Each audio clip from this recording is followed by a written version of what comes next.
Hi guys, this is Jico and welcome back to my channel. So itong pag-uusapan natin ay sa mga nakapanood nga ng PBB collab kagabi sa GMA, Kapamilya Online Live, and other platforms of GMA and ABS-CBN because this is their first ever collab ng Pinoy Big Brother in commemorative for their 20th anniversary on TV. So wow, can you believe it? 20 years na ang Pinay Big Brother. Marami ng nabuhay na mga personalities and mga artistang sumikat talaga at mas nakilala talaga ng gusto at dahil diyan itong Pinoy Big Brother nagbigay talaga siya ng it paved the way to the parang unknown. Tapos ngayon, wow, look at them. And until now, may mga product pa rin ng PBB na sikat pa rin hanggang ngayon. So, very congratulations talaga sa ABS and GMA for doing this because we didn't know na mangyayari talaga to. Lalong-lalo na sa mga solid kapamilya na, mapapanood ang ABS-CBN show, reality show na ito sa GMA? Tapos may mga sasama din mga kapuso stars from Sparkle na, mangyayari to? Kaya halos lahat, it's very groundbreaking. I mean, oh my goodness. Kaya nung na-invite ako sa media ko ng Pinoy Big Brother sa Dolphy Theater ng ABS-CBN, I'm glad and I'm very excited of what's will the show will cater or will in store for us. Kasi parang sino-sino nga ba yung mga kapamilya at kapuso, ganyan. Sino-sino nga ba yung mag-host, which we know na talaga na sina Gabby and Mavi yung additional kapuso host na sasama kina Robbie Bianca, and Kim Chiu, Enchong, and Alexa, and Melay as well. So, nakakatawa si Melay. So, ayun na nga, no. Very excited ako na mapanood talaga ito. Kasi parang, medyo, sa tinatagal-tagal na mga, ng PBB, parang, di ko alam kung ano yung anong season yung sinubaybayan ko. Because, late na kasi halos, and syempre may school pa, tapos nung may work naman, sa hotel, hindi nakakapanood. Yung recently naman, hindi ko siya nasubaybayan dahil busy and all. So, ito, this time, parang celebrity, so mas exciting, mas kapanapanabik dahil sino-sino nga ba yung magpapakatotoo, sino-sino nga ba yung mag-aaway dyan, sino-sino nga ba yung may evict agad, violation, sino nga ba hindi tumutulong sa taas, sino ba yung tamad, sino yung masipag. Lahat ng yan, makikilala natin sila behind the camera. Tama. Behind the camera, pero may camera pa rin sa bahay ni Kuya.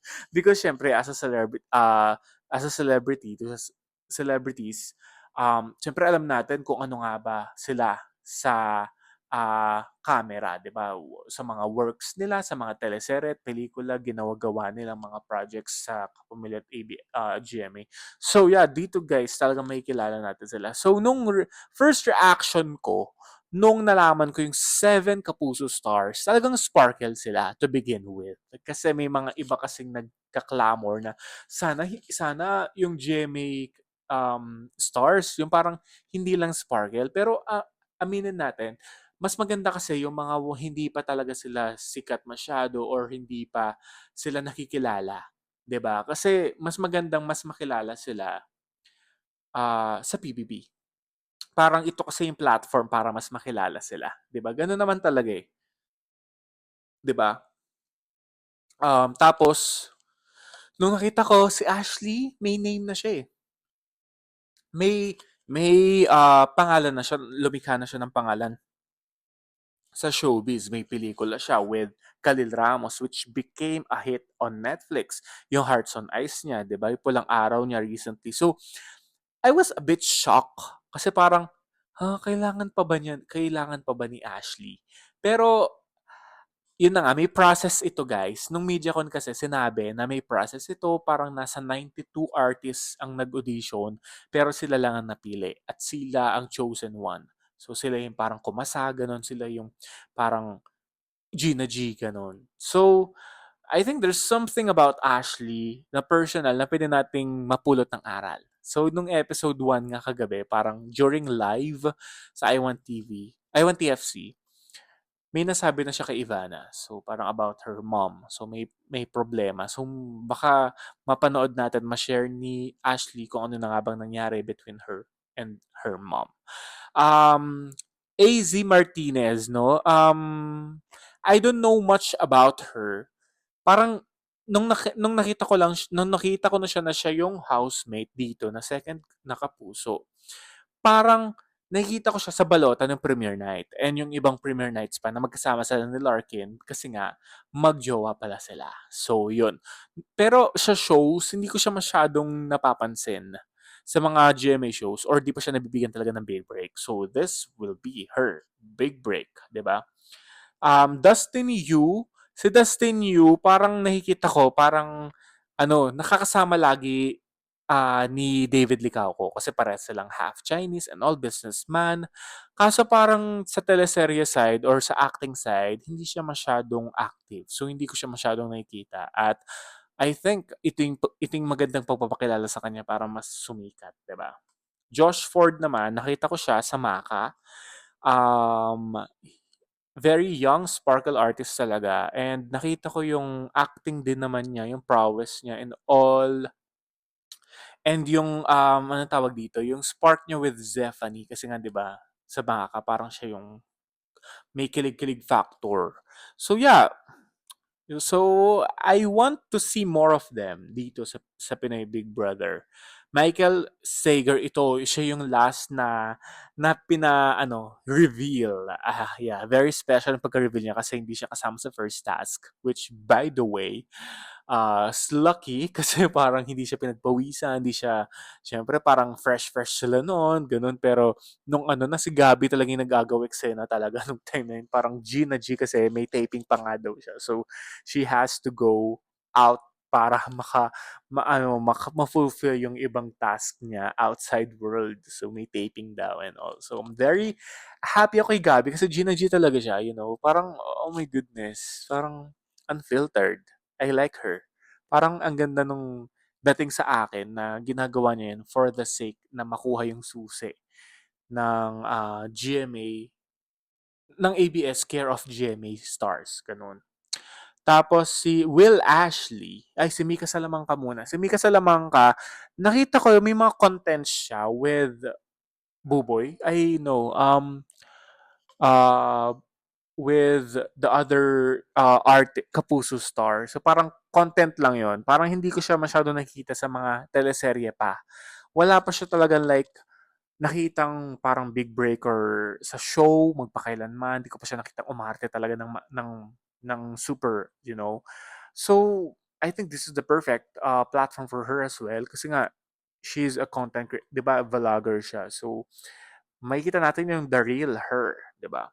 Will Ashley. Si Will Ashley naman, parang feeling ko rin kagaya kay Ashley, parang ang dami na rin niyang nagawang teleserye at pelikula just like yung recently film niya na anak siya ni Marian Rivera sa Balota. Talaga it gained popularity talaga yon, 'di ba? Box office siya sa Malaya and nag-Netflix then and number one agad, 'di ba? So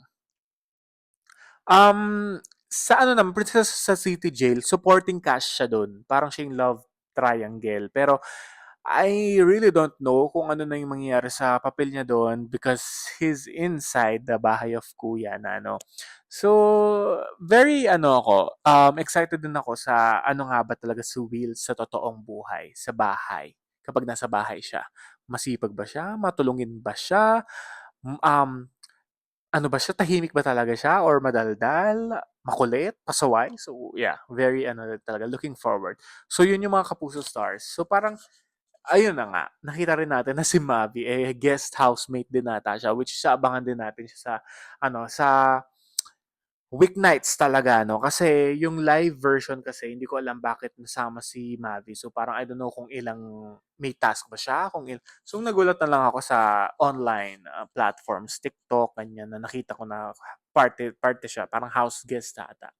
So, yun, looking forward ako sa, parang 8 na ba? 8. So, dalawa pang Kapuso Stars. So, hindi ko alam kung sino, pero parang I believe si Lian Valentin or Hipon, yung mga pasok pa. So, let's all find out very, very, very soon. So, panoorin natin ang Pinoy Big Brother. Okay? So, in fairness, ang ganda talaga at gagwapo ng mga sparkle sa screen na. Like, ang fresh nila, ang puputi, konyo, ganun. Parang, kung sasama ka sa kanila, parang, oh my goodness, nosebleed, ganun. Parang ganun yung nakita ko sa mga sparkle. Parang ang ganda ng dating sa kanila, ng ano sa kanila, parang blooming sila, ang gwapo, tsaka magaganda, very fresh. Ito naman sa kapamilya, so we have AC Bonifacio. Ito maraming nakaalam na siya 'yon because of her nose ba?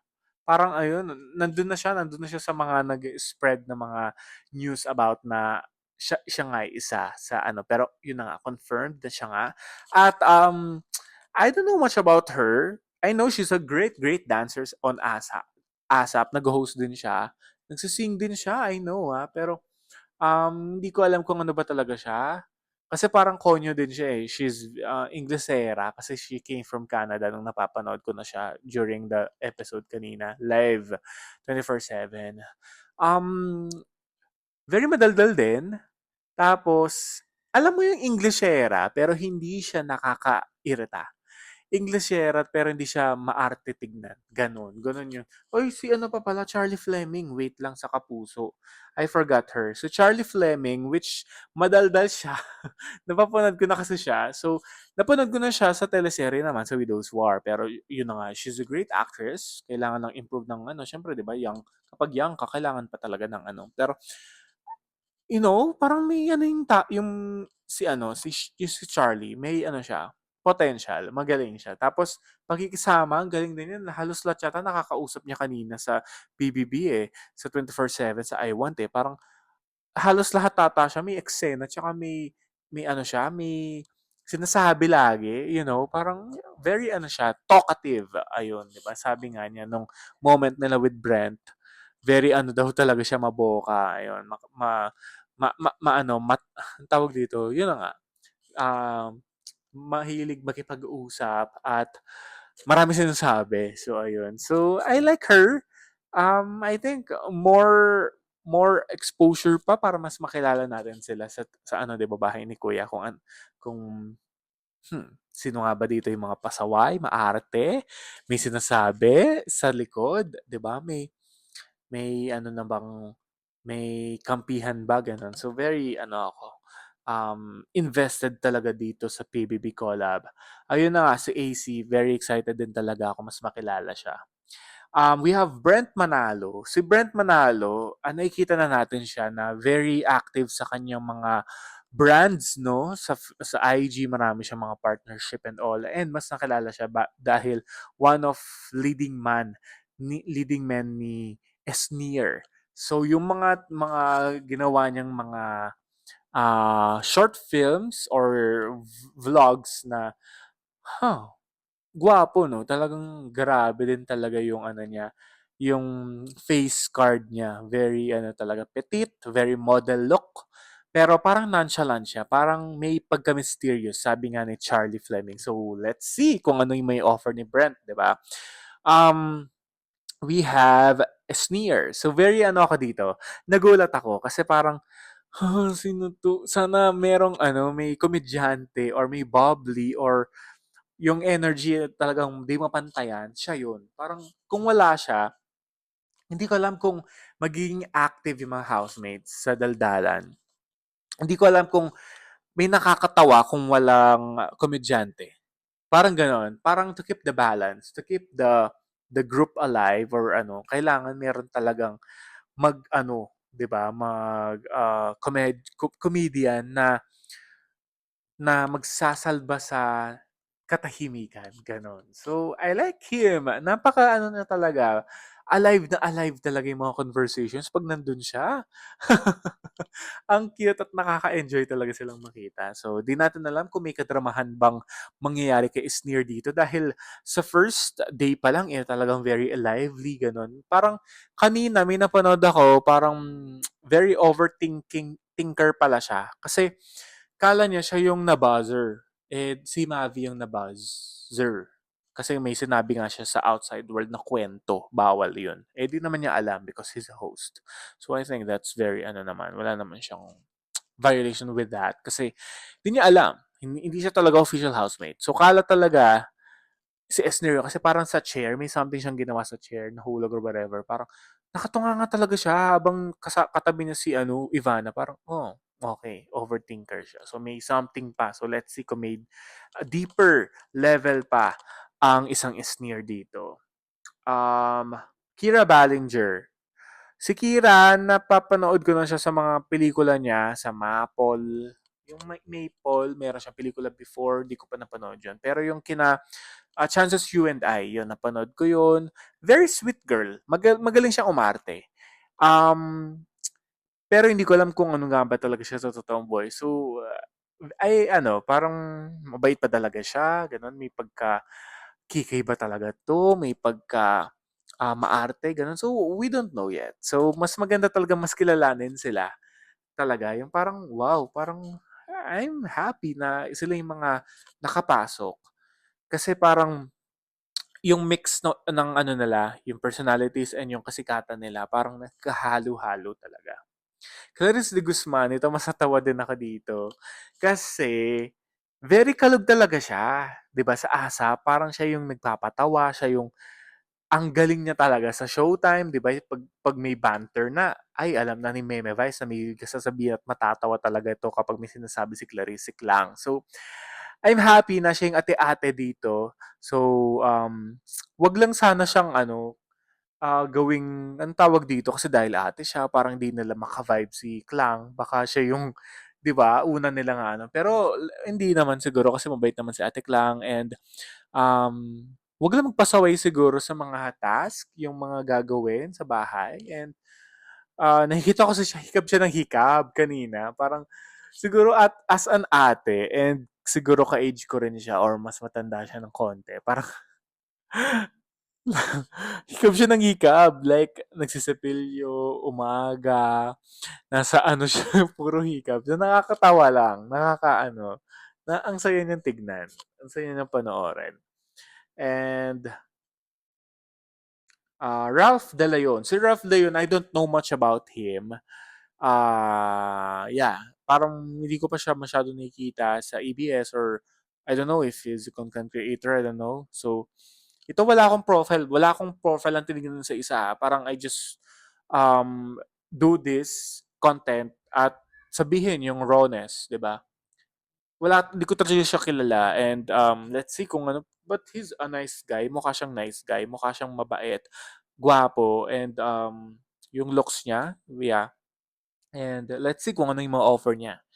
And last, River Joseph. Si River Joseph, nakikita ko siya sa mga um, ibang mga content creator na kakilala ko na parang close siya sa kanila. Parang napakabait ni River Joseph. Parang wala pa siya talaga yung parang super, yung pangalan, medyo ano pa, kulang pa. Pero he's a nice guy. Kitang-kita mo naman na parang kamukha daw niya sa GM de Guzman. So, let's see kung hanggang looks lang ba siya or masipag siya kanina kasi parang didilig siya first day pa lang umaga pa lang. Tapos sina Mika and Charlie yung parang sa taas ng mga plates and baso na maghugas. Tapos siya yung nasa gilid, nakikitulong din siya. Parang sipag nung guy. Parang, 'di ba, kailangan tularan. Hindi lang puro kain, puro lamon, hindi lang puro kwento.